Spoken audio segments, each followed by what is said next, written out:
This is Ebony, and you're listening to Room for Relations, Calories, Liquor, or Body Count. At my school, it's nothing to see a chicken, 6-inch heels, mini skirt. The podcast where we discuss everything from the first date to the last orgasm. Get that thing going. No, she's just trying to bust a nut.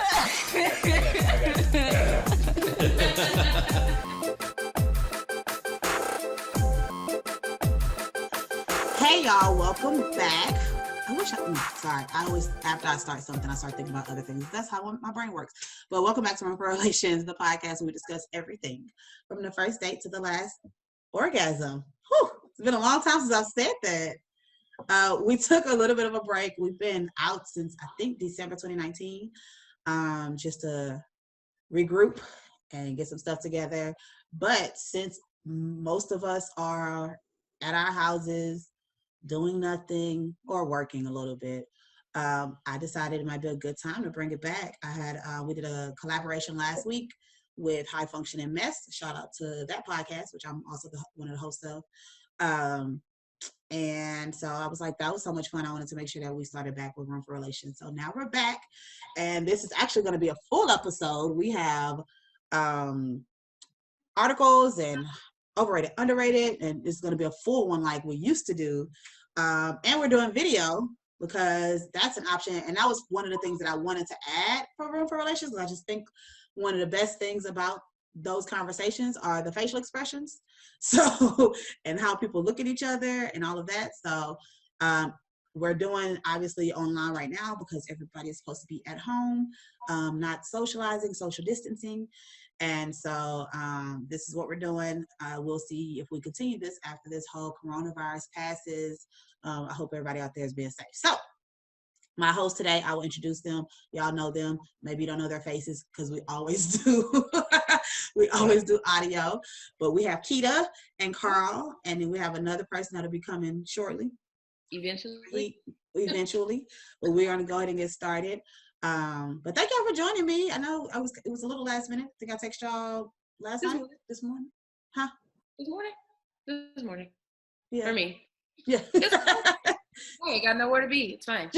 Might as well do this. So appreciate it. So we're gonna just get started like we always do with the sexy times. I also just sent y'all the articles like 5 minutes ago, so who knows if y'all actually saw those. But We don't need no stinking articles. Right. Right. Typically, only like 2 people actually read the articles, and I won't. That's not even including me. Sometimes I read, sometimes I don't. But the article talks about how feeling obligated can impact relationships during this social distancing time, and they found that having certain obligations within their relationships can is linked to more depressive symptoms. And slower increases of support from their friends. Like, so less people are supported. It's more of a strain. How am I saying this? Obligations were less of a strain for family and friends when they have romantic obligations. I think I'm saying that right. I want to make sure I'm saying that right. Sorry, not romantic. So obligations is sometimes the glue that holds relationships together. And they found that depending on the obligation, it can create some depressive symptoms, but then also it can, at the beginning, friends were more likely to be supportive, but then over time, the support will lessen. Okay. So they were looking at how obligation can benefit others and make someone feel helpful. So if you have things that you kind of expect of people, like, oh, I expect my friends to like be available to talk to me when I need to talk to them, or they need to hang out with me when I'm available, or things like that. Like in the beginning of school, it's like, okay, it's kind of clear that this is what our relationship is and what my expectations are. What's up? That's who was joining. Sorry to interrupt. Right on time, brother. Well, what up, Mr. McDowell? We started because we had to start because Keita had to go. Can you hear us? Probably not. It's the nigga. Hello? Hey, Jerry. Wow. We're already recording, so there's We're already recording. Is the N word not allowable? Well, yes, but it just was Come on, Terrence Oh. Howard. it was just Hold on, let surprising me do that something you to my likes. Let came. me do something to my likes. Why is that surprising? Because y'all gave me a last minute notice? No. It better be a yeah. You know, sometimes, well, not sometimes, every time. Every time you're like, I could do it, and then it's like, well, Okay. give me like an hour. So When you told me day of, thank you. I texted you Right, 'cause I yesterday. wasn't You said you were doing that. available. Look, you write a That letter. was yesterday? Right on. Is that how you do meetings? Okay, listen, we'll do a face-to-face later and discuss Is that how you do the way the way Room for Relations is run. Okay, so basically, if you have a lighter obligation, something that doesn't feel as heavy, then it's good, right? So if I have certain expectations of my friends that's not so burdensome, then it's fine. If I have a stronger, like, it's a little bit heavier, then that could cause some tension within the relationships. And so I don't know how they were trying to link it to, I think they just said social distancing because that's what we got to do right now. So they were trying to link it to like the fact that we aren't able to see each other as much. And so then how do our obligations in those relationships impact the fact that we're social distancing? So if it's certain things that I expect of my friends, but obviously now we can't necessarily see each other all the time, how does that impact us? And I think the depression symptoms is real serious. I'm gonna walk away and let y'all discuss real quick because I just forgot I had food in the oven. wow. Bloopers. This whole thing needs to be outtakes. This whole episode.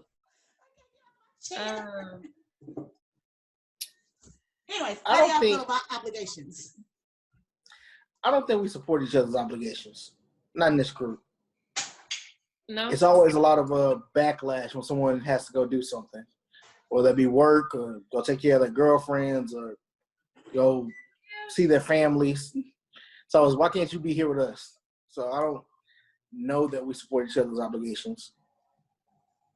You don't. I feel you on that. You feel what, Keita? I feel like I understood what we're supposed to be talking about, and I feel like I agree with Jerry Parker.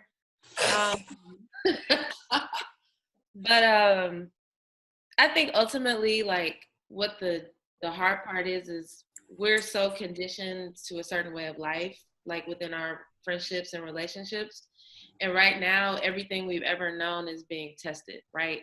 So if I'm used to going to happy hour with you and catching up, and now we can't do that, it's creating like an empty space. So I think that definitely can lead to depression, anxiety. I think it can lead to feeling unfulfilled in your friendships and relationships.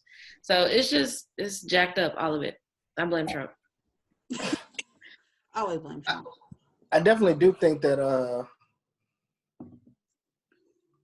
this situation of social distancing definitely is highlighting the obligations of certain parties in relationships as well as certain deficiencies in relationships. So, for instance, if you're always the person that's reaching out to person X, your friend, your significant other, or whatever, you may not have noticed it until now when it's like, okay, now neither of us have anything to do and the person's not reaching out to me. And now I'm noticing that I'm the glue that holds this relationship together. I'm the one that's always putting more effort into keep those contacts, as well as there's definitely been a lot of funny memes flying about it, but the fact that certain people aren't answering or responding to your calls and communications, like, that definitely highlights your status in a relationship right now, whether it be friendship or romantic involvement, when you're saying that you're reaching out to a person and you're not getting any type of response. Like, I know you're at home. You have no reason not to respond to anything. That's true. Yeah. I think that I haven't seen a lot of those memes, but that's funny. Like, I could see how this is kind of like, what is your real status with this person? Because if you're not available to come over and get it in, then why are we even talking? So, I mean, that's what some people think. I could have sworn the CDC said none of that. Right. So then we don't need to discuss anything then if that's our relationship. But you might have been confused about what that relationship was, because they may have felt obligated to have a certain level of communication with you in order to have that happen. But now that that's off the table, are they still communicating with you in the same way? Right. Those obligations go out the window when you're not reaping the benefits of them. Yeah. Yeah. No, on the flip side, personally, I feel like my friend group has been overextending themselves now. So I've always had people who are pretty present, but I can say now people are checking in, texting, FaceTiming, really being present. So I think if you look at it from the flip side, it can have a better, I don't know what I'm trying to say, but if you look at it from the other way around, you can have a different impact, which is what I've been experiencing. So people are more present than they have been. And sometimes I've even had to step away because I wasn't emotionally able to, like, for that level of engagement, for like everything that's going on, if that makes sense. So like where normally I may talk to my homegirl and we always have these deep conversations about feelings and life, but right now I don't have the energy to do those types of interactions. So I've had to take steps back from some of my friendships just because it's too intense for right now, if that makes sense. So it's kind of interesting.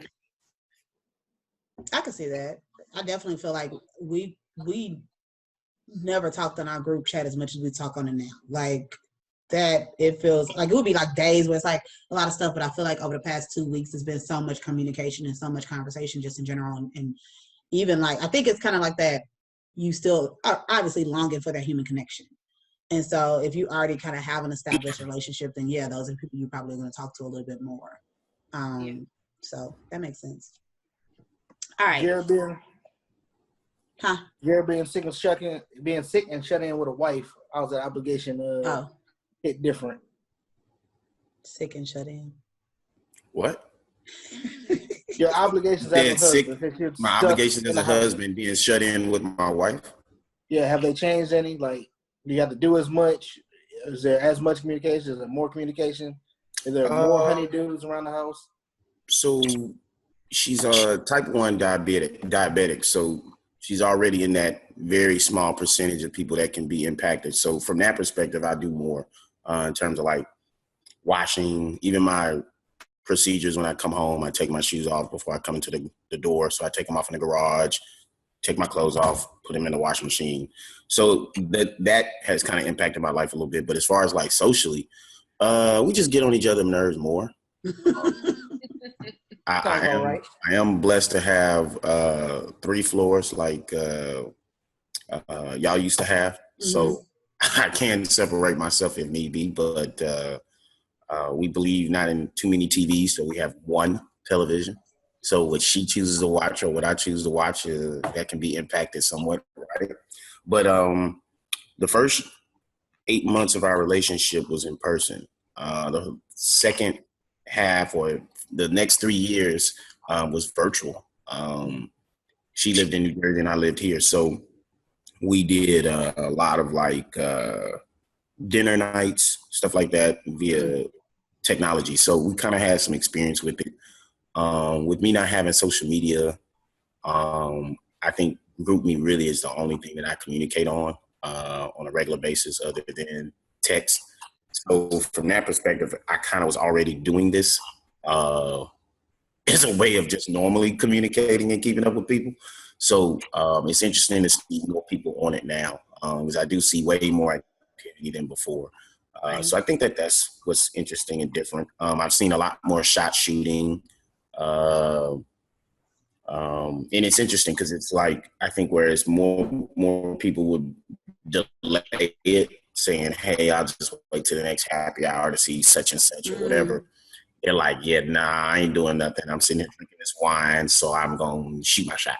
So it's interesting to see people do it that way as well. A lot more relationship dialogue in GroupMes I'm seeing now, from as far as what's your worst date, your best date, to have you ever been on a blind date? Have you ever done the speed dating and all that good stuff, which is interesting because that's actually like, I don't even know how to turn this into money because I do turn it, I think, into what I do as a profession, but I people watch, right? Like I love doing it. So I'll go to a speed dating and just sit at the bar and watch people speed date. Like, you know, and I've built all these types of scenarios in my head that play out. So like, for example, what a brother does when, you know, he meets like a girl he really interested in, but he get that time and he ain't really exchange information or contact, like the efforts he goes to try and interrupt her meeting other new people is hilarious. Like he'll just get up and go to the bathroom. He'll do something near the table. It's just so extra. So yeah, all in all, man, it's interesting. But I think from the perspective of a husband, you know, this is nothing I've ever been through. So it's I take, you know, more responsibility on the emotional part. Whether that's right or wrong is probably up for debate, but I do. And I take more responsibility for security, safety, things of that nature. I don't know if that's necessarily, you know, a role or whatever, but it's just something I feel innate to do. It's like the first thing I do is to go, you know, knock that over or grab a bat, or it's just my nature. I think I would do it regardless if. Right. I was going to say, I don't know if that got anything to do with the quarantine for you, though. It's just something about manhood, right? Like I just was taught aggression at an early age. Yeah. We wrestle, we punch, we kick. Yeah, like I was talking to a friend of mine about that the other day. I was like, if y'all could just literally be on the wall, we aren't as complex as y'all really hope that we were. We just aren't. Yeah. We aren't. Like we can have a conversation about, take something like Girls Gone Wild. We could watch a video of that and have dialogue for that for 6 hours straight. I guarantee it. Like it's nothing like that on earth. Like when I've been around, you know, larger organizations of women, right? And they're having conversation. It's so dynamic and it's all over. And it's not that we can't engage it and it's cool. But that's not how groups of men talk. Like it's not like that at all. Like, we have spurts, right? Where we'll get into some intellectual, but it always comes down to like the common denominator at some point. Amen. I do feel like what I've seen a lot of is a lot of people engaging a lot more. Like even if you think about the challenges and stuff all over social media and just how people, even me, like I don't typically use social media very much outside of work stuff. And lately I haven't even really been doing that. But I have posted more and I plan to, which is why I wanted to create more content because I do think that I love to talk about what I love to talk about, which is sex and relationships and mental health. And so to be able to like use that and have more engagement with other people, like, I don't know, I just see it all over the place. Like even TikTok, I know TikTok was a thing. I didn't like, this has really blown TikTok up. Like it has become huge because people just, I'm at home, I got nothing to do. Let me learn this dance. Let me do this challenge. Let me do this, you know? So it is cool. And I think like Jared is saying, I think sometimes when something like this happens that's so unexpected that you would never, I mean, nobody would ever thought that something like this would have happened, but my mind goes to like monetization. Like, cause I hate to say it like that, but that's true. Like all these people are like, it's just so many things that you can do to make people's lives a little bit easier. And I think that a big part of what's going to come from this, which is getting off topic, this is what I just remembered why I switched to like just doing one topic per episode, because this is what we would do. It would end up being a whole discussion. But I think people are going to be surprised at how different life is going to be after this. Like, because after we have discovered kind of how to adjust and how to make it work and all of that, it's going to be difficult or even unnecessary to go back. Like it's going to be so silly for all these jobs to be like, okay, now you have to come to the office every single day because you can't do your job at home. Why not? We've been doing it. And they should have been on that. You know, I think it's a realization that we've been driving at hyper speed, right? For like the last decade. We're not even conscious of the things that we're doing. These real estate holdings. Why? For what? You can put somebody in their own home and have them cover their own electricity, save money as a company. There's just so many different things that I think are more revealed now, even from a teaching perspective. Why haven't you been virtual, you know, at least piloting virtual 1 month a year? Why is this? Why does it take this to do that? And then not only that, you know, you've seen the environmental impacts. I mean, you're seeing clear water in places where they haven't seen it in 30 years. You're seeing animals present in places where they hadn't been before. I think it's just forcing us to get out of the reality that industrialists have built for us and allowing us to be more conscientious and thoughtful of why we're doing stuff. I mean, we talked about yesterday or last night how people got upset about Sunday Fun Day. Like they miss one Sunday Fun Day and they're losing it, like literally losing it. So it's like part of our culture. Where yeah. like, is that really healthy, right? Like, one day, I mean, because I know if, you know, DT get on television and gives a new policy or whatever provision that ends up in a bunch of kids killed in cages at the border of Mexico, nobody bats an eye. Oh, you missed one Sunday fun day. Nah, this is preposterous. Oh, okay. Yeah. So it's interesting. I think it's revealing some things about society that we had never been forced to address. We just kind of been going. We don't like disruptions in our lives. Going. Yeah. We really do not like to have disruptions. Especially we want everything to be the same. Yeah. Yeah. And medicating through it too, like, right? Yeah. Like, yeah. That socialization really we've really just been addicted to it because it kind of keeps us focused on us not being happy at work, us not being happy with our love life, us not being happy with our all that's gonna be revealed. Life. Yeah. So when you have that, now you got to really deal with things. It's like, well, hand me a bottle, hand me something to get me off of that, and I think it's making people address it. That's true.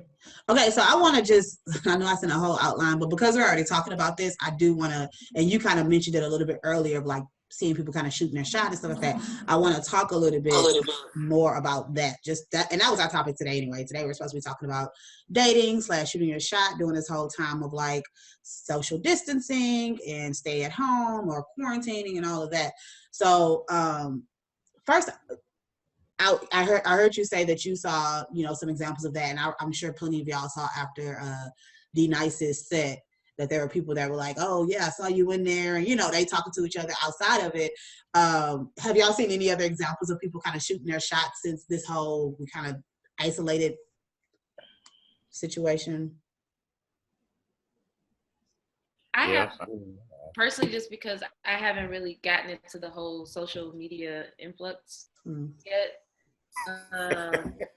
But I need to go ahead and get on that so I can get shot at or shoot. Right. You start posting some more, sharing more to see if people go actually shoot their shot, right? Jared, you said, yeah, what have you seen? Oh man, it's been all over the place. I mean, all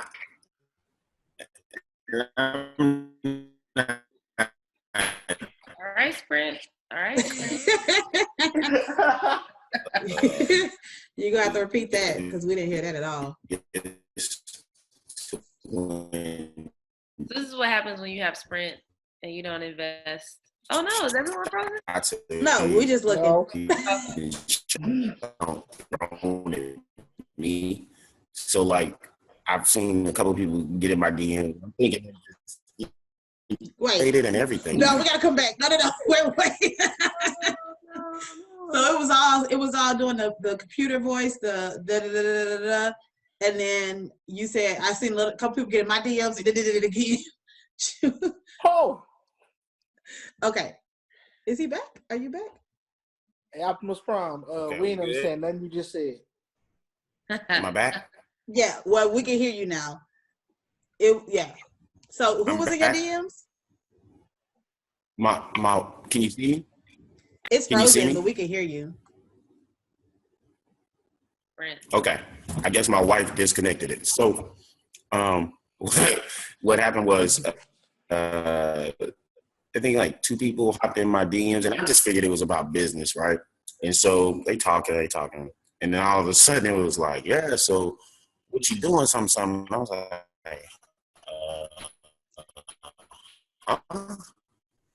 Hey, while he's recalibrating it, what is the appropriate way to shoot? What? And he's like, yeah, I'll pop up on you. Pop up on me.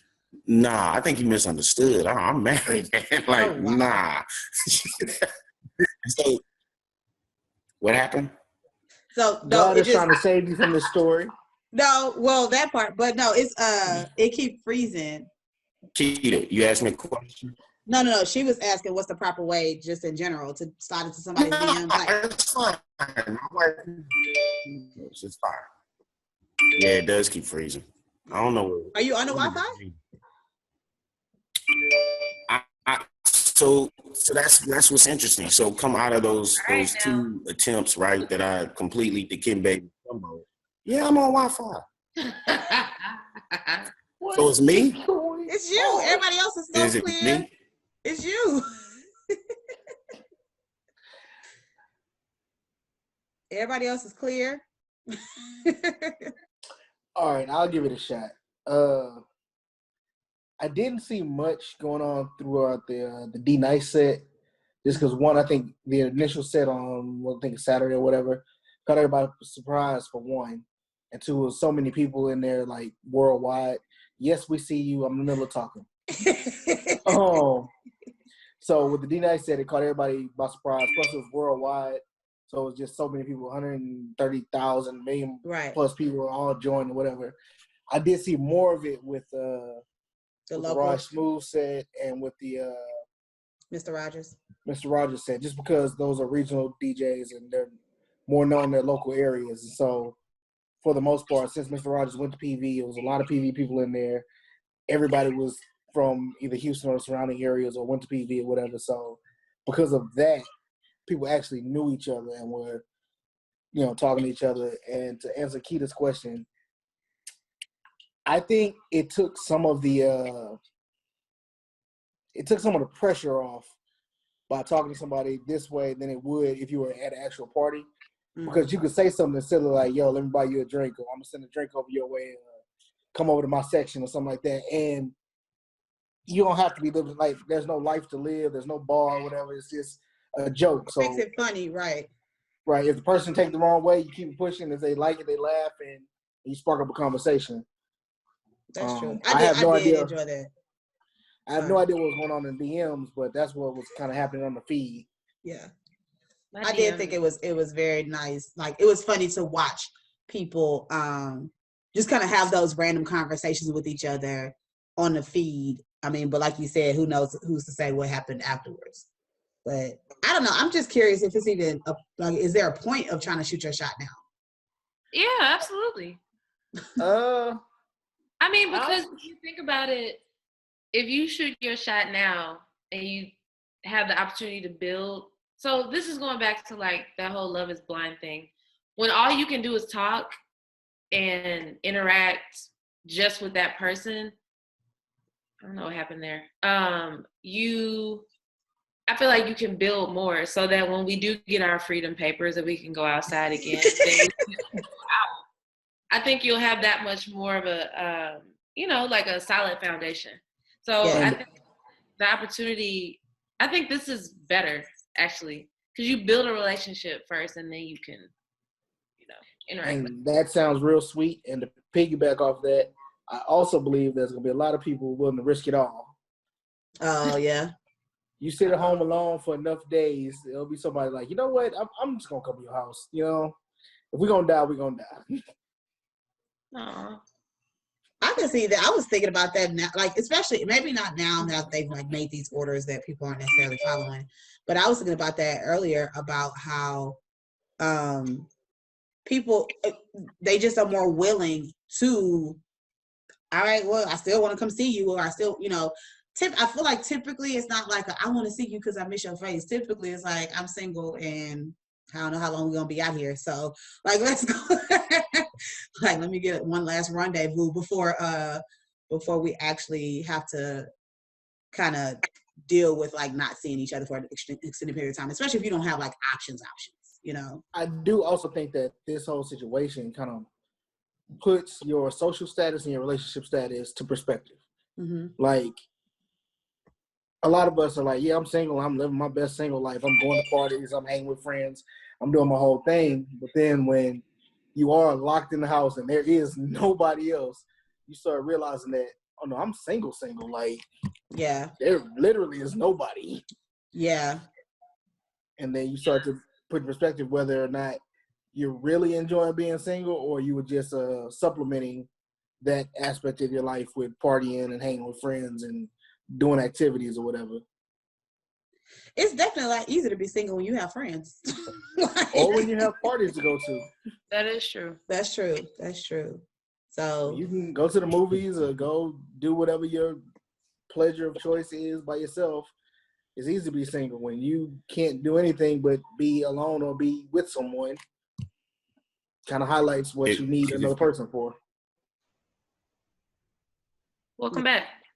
Welcome back. Hakeem, you speaking? Is it back now? Nope.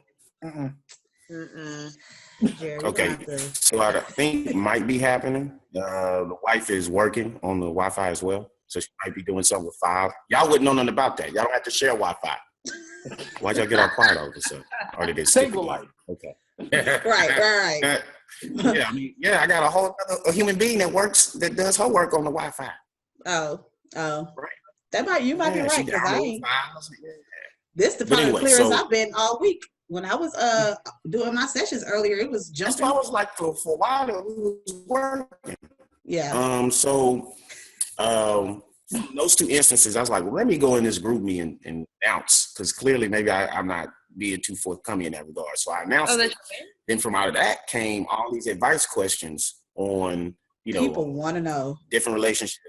People want to know how they holler, and like, can you write a pamphlet on what dudes need to do? All this different stuff that came out of hours of just interacting with different people and explaining different things that I do or that I believe make sense. So from there, you stop your them faces, Ebony. So from there, came out of that, right? And so you on dial-up. who is? Who's on dial-up? You. Who on dial-up? You. My thing was working just fine for 15 minutes. You gonna just it was. You was doing good for the first 15. See? Like that. So funny. Got that Free America Online CD. Right. But all of a sudden, I just got dial-up at this. Okay. Anyway, that is. I think that happens a lot, though. People want to know your perspective. Yeah, so I think it's sincerity, man. Like, having rap game and everything else, but it's really just sincerity. Like, you like a person, just tell them you like them. You think they're attractive, just holler. Like, it didn't have to be all that dumb. She's not mature, that's for sure. Maybe she can find maturity during the Rona. You can help her find maturity. Can you look behind your couch? Could you look behind your couch? Maybe maturity might be hiding under there, or hilarious. Okay. Anyways, yes, I can see that. I can see people. Well, that's in general. When I had an event, and who was there? I think Carl, Bernice, and maybe somebody else. But Bernice was the only married person there, and they attacked him. They were like, "Well, how did you get married? How did you know? Why did you marry her? What do you like about your wife? When were you ready?" Like, the women needed to know all the reasons why he was a married man, and it was like, he's been with this woman since he was like 13. Yeah, what no niggas asking me anything. And that's what's funny about it. Dudes wasn't asking me nothing. No, it's always the women. The women always ask, like, how do you know, and what made you ready, and what made it perfect, and all this. And the bottom line is, when a dude's ready, he ready. And he's not going to be ready before that. There's no magical sauce to it. Ain't no formula to it. Nah, it's not. Yeah. Not when it's done right. So the funny thing, too, is you had some women that were asking some questions about some dating text messages they had sent, right? So one girl was like, I've been dating this dude for like a month, and I sent him a message of, what are we doing? Where are we? And I was like, whoa, what? Don't do that. Everybody's like, it's already been sent. I'm like, yeah, that's a mistake. But for her, it was like, nah, I'm a straight shooter. I get straight to the point. I'm like, no, that's dumb. That's dumb. Like, he don't need to know where he at for a month. He just need to know he like you. That's it. 3 or 4 times a week for a month. Why are you at that doing point, that? I'm like, if we hanging out like once a week and whatever, but if we hanging out for a month. Well, okay, let me interject. I have an issue with that question in general.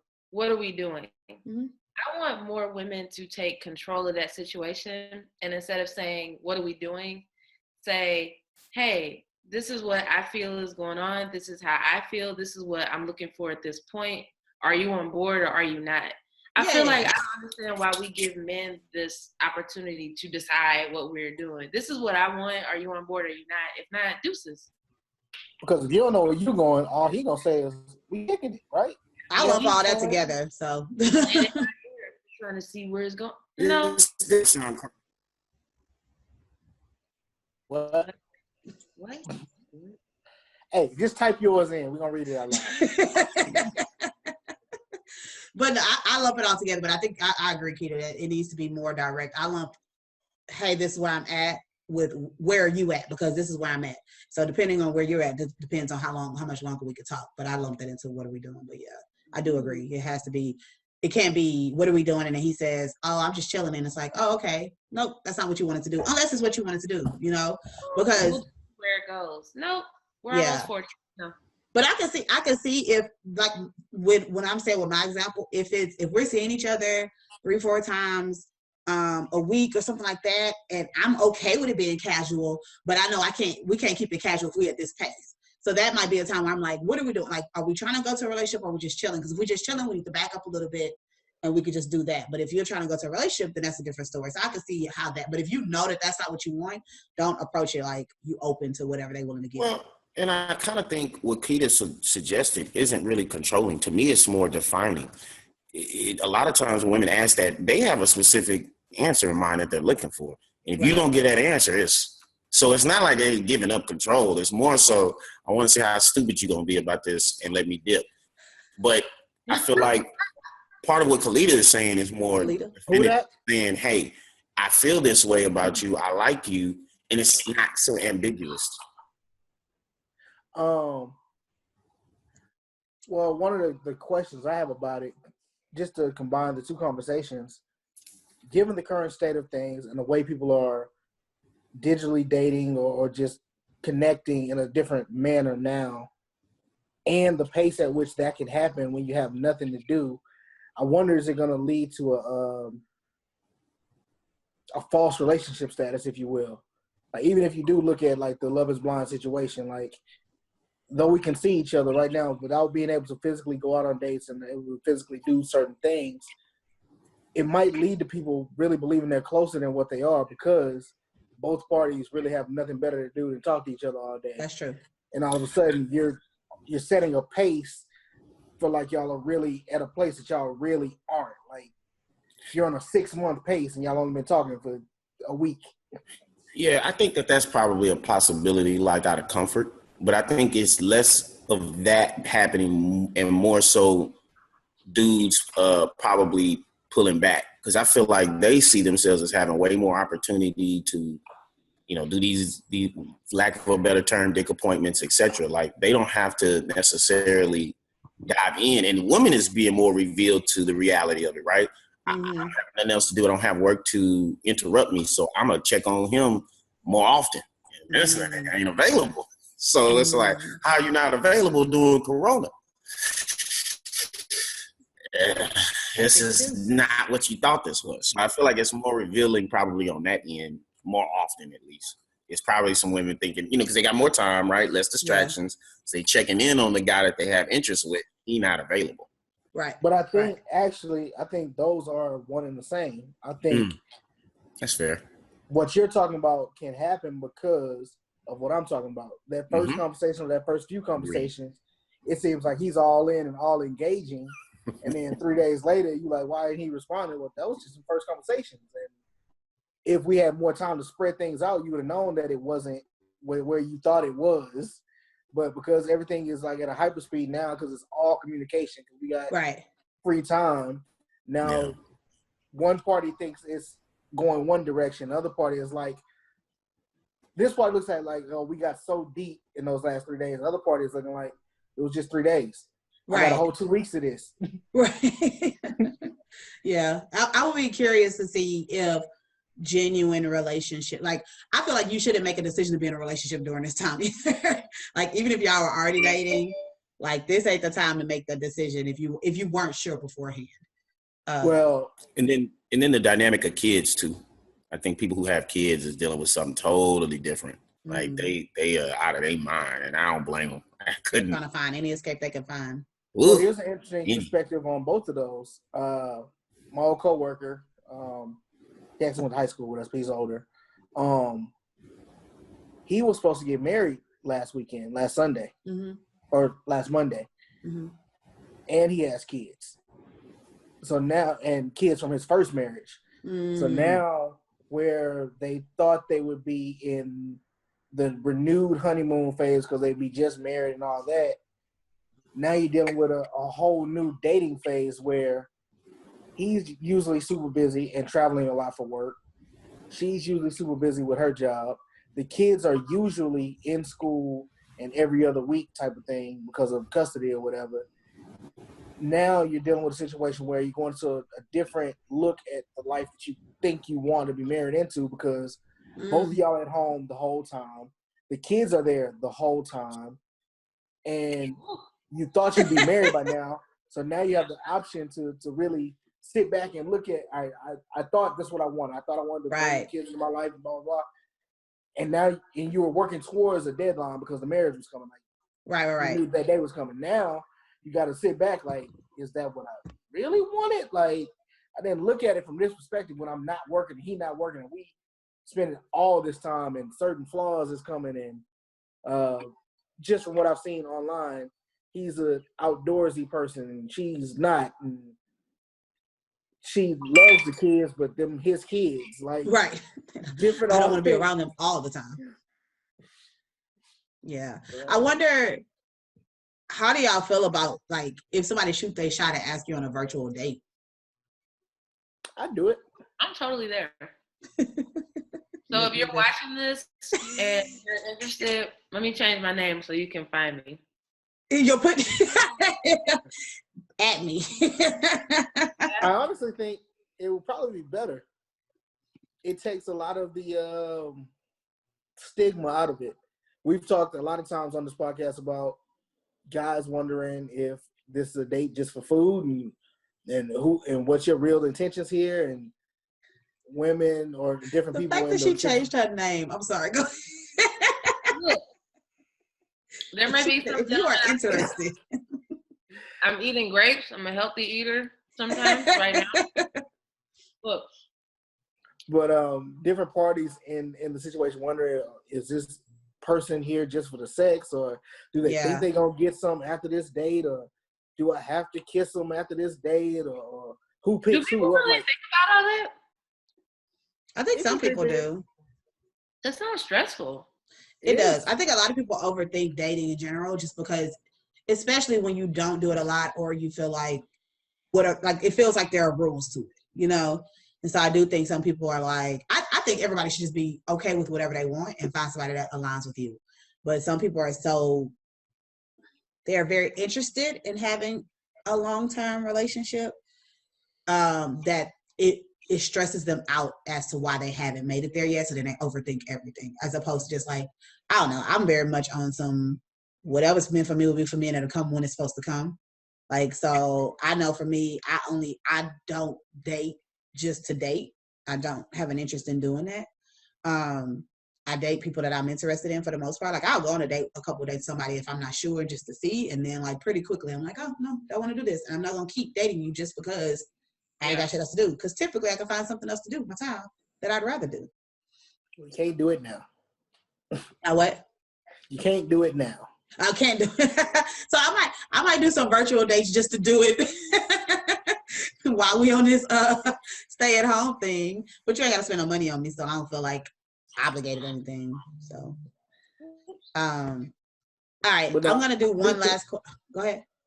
But I do think virtual dates right now would take a lot of the pressure off of dating. Just like you ain't got to think about where you want to go or what you want to eat or allergies or if she's not an outdoorsy person and you are, or none of that. Like I never did any of that. Never cared. No, I mean, I just never thought about it. Like dietary restrictions is real. I mean, but people are way more specific now, I think, than say 10 years ago. But that's true. But even outside of dietary restrictions, like you ain't got to worry about if the other person is judging you on how much you drink or whatever. Like they don't know what you pouring up off camera. So I'll never forget when I pulled up to take my wife out more formally, right, on a date, and I had a cup made because in Texas, you know, we pull up with a cup. So she was like, "You're drinking on the way." And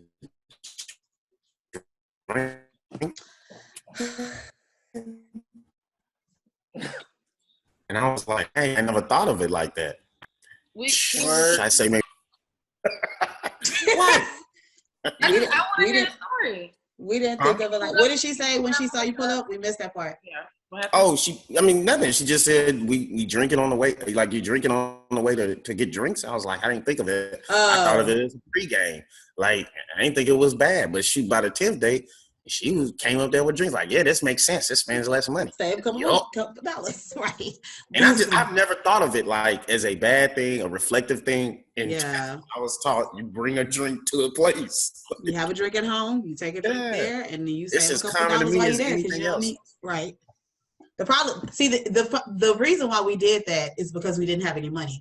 The problem is now that we have money, we just end up getting drunk because we end up drinking way more. But no, it go deeper than that because grown folks used to do it too. They stop at a gas station and get like a little fifth and then be on the way to a family function where it's open bar. It don't make sense. Open bar. They go into an open bar with a cup, but they like, I gotta start. I gotta pregame. I already gotta do that. You gotta be ready because you don't know what you're gonna get when you get there. That's true. You don't know what they got. It just seems so age time to me. You gotta be ready to socialize too. That part. Because I'm naturally introvert, so that's real. Yeah. Do y'all think this is a good time? Like, so people are separated. We're only doing a virtual thing. Is this a good time to shoot your shot? Is this a good time to even start dating somebody? Yeah, anytime. One that you won't be able to see them for a while. Possibly. I think if the opportunity is there, why not take it? What do you have to lose? That's true. Face. That's in everything.